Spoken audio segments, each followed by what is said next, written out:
First off, I have to congratulate Joseph Lopez 1247 for reaching the comment section first on the last video. Congrats, Joseph, and keep stacking. Welcome back. This is the Witchfinder General, Sovereign in Specie. We're back from a recent trip to the Mint, SilverTowne, Indiana, my home state mint. I arrived with my crew around 2 p.m. Wednesday the 10th. Now I pulled in by myself in my car and had to laugh out loud at the modesty of this establishment. Their sign, the overall presence, it just seems like some sort of mom and pop shop, which is so funny to me considering their status as a world-renowned mint. Pulling in and seeing this plastic letter sign was pretty funny to me. It seemed super modest and humble for their world renown. Walking in the door, I was greeted by this delightful sign. Here's a picture of it. The showroom is very classy, very simple and low-key, but very classy. There's this curved stairway, there's this chandelier, and going inside, there is this lovely curved counter with glass tops and compartments in it. There are cases around the walls that you can go look at, full of colorized pieces that are actually hand-painted by local grandmas. Very cool. I didn't know that. But that's why they carry a bit of a premium. They are handcrafted art pieces. They have lots of history pieces and sort of a little museum area with facts about the founder. There's merchandise. Here's some old historical sort of political cartoons about the free silver movement in the late 1800s.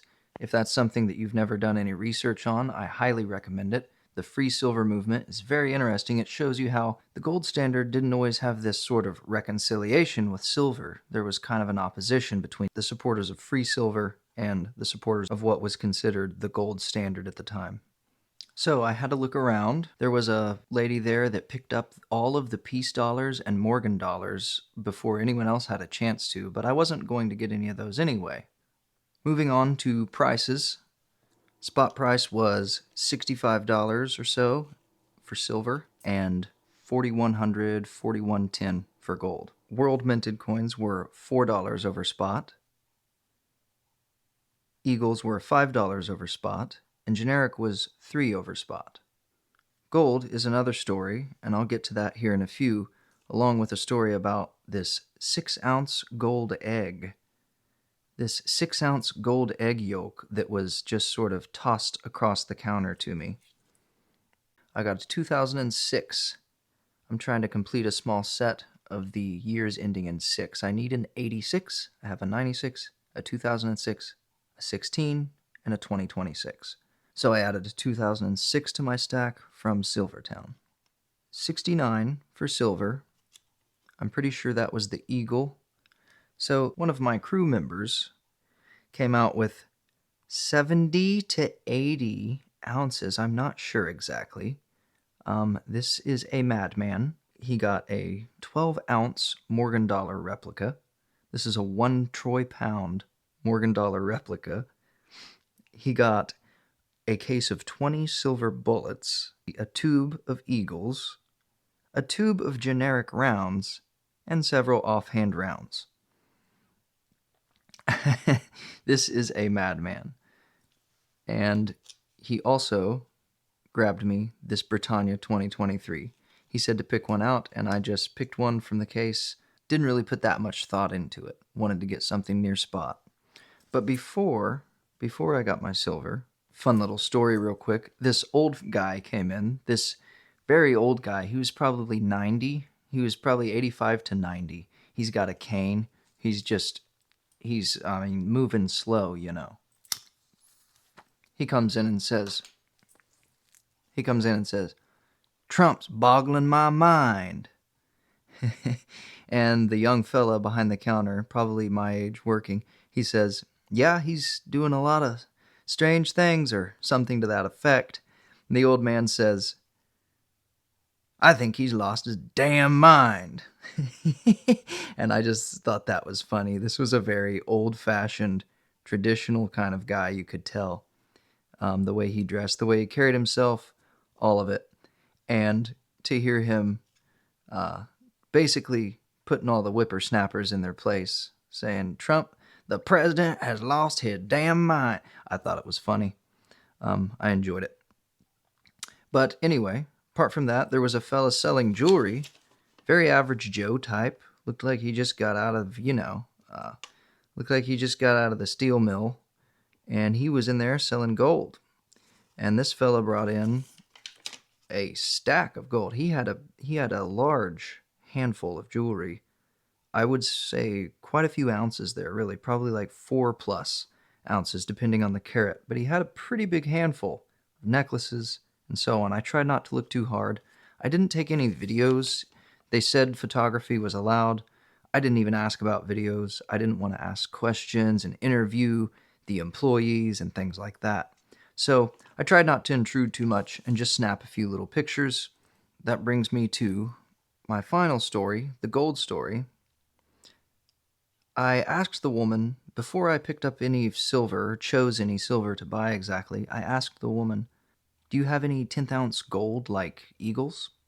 And she said, I'm not sure. Let me go ask. So she walks into the other room, comes back and says, well, he's busy right now. I'll ask him in a few minutes.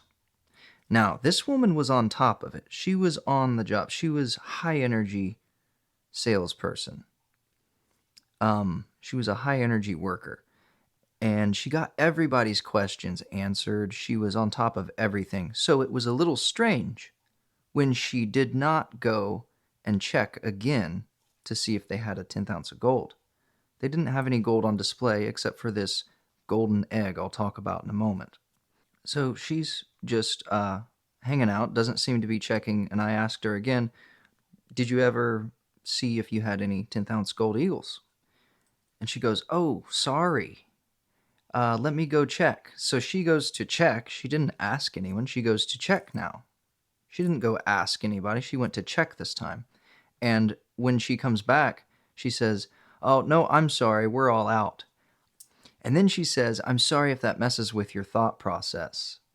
And I think that was the bait right there, because I said, no, that actually helps me decide on what I'm going to do as far as silver goes.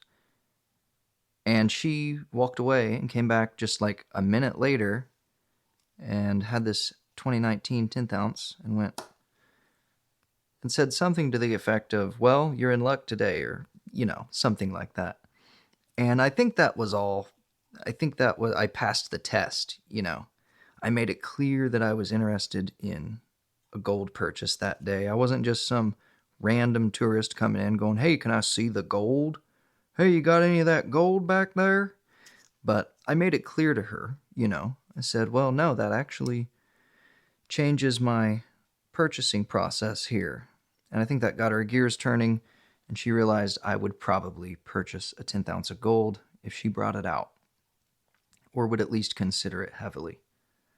So I passed the test, the gold vetting process. I got approved for the gold 10th, and I got it for $462. And I got it for $462. That is $50 over spot. So if I had purchased an ounce at that premium, at that rate of a premium, it would have been $4,620. Now, if I had spent that much money on silver at the time, it would have got me 66 ounces. This is probably the level where I'll slow down purchasing gold and pick up more silver as the ratio changes, as long as prices don't get insane. So, I must have really passed the gold test and the vetting process, because a few minutes later, when I'm taking pictures, I'm walking around taking these pictures, and the woman says, you want to hold the 6-ounce gold egg yolk? It was 6 or 7 ounces, I don't remember. There was a little plaque and a piece of paper in there that said all about it. 6 or 7 ounces, 24 karat. She says, you want to hold the golden egg yolk? And I said, sure. And I'm not going to say that I was doubtful that it was a solid 24 karat gold egg yolk. But when she dropped it into my hand, I had no doubt. The weight in the palm of my hand It's pretty amazing, really. But yeah, that was pretty exciting. It was cool. Someone, a part of my stacker crew, snapped a picture of me holding it. I had some market speculation in this moment. I thought about my options. I thought about taking a pretty risky position, but then I remembered the sign on the door. And yeah, I just figured I should go ahead and hedge my bets a little bit and just take my 10th ounce and know when to walk away, you know? So it was very fun. Thank you, SilverTowne, for the experience. Everyone there was very nice. Everyone there was extremely helpful and nice. Yeah, I would highly recommend it. And here is a shot of some flicker fly juice on the windshield as proof of a late night Indiana road trip back home. Everyone have a great day. This has been Sovereign and Specie, your Witchfinder General. We're not playing with these witches going into 2026 summer. Summer 2026 is not going to be the season for witches, y'all. I just want to let everyone know. Everyone have a great day. We're out.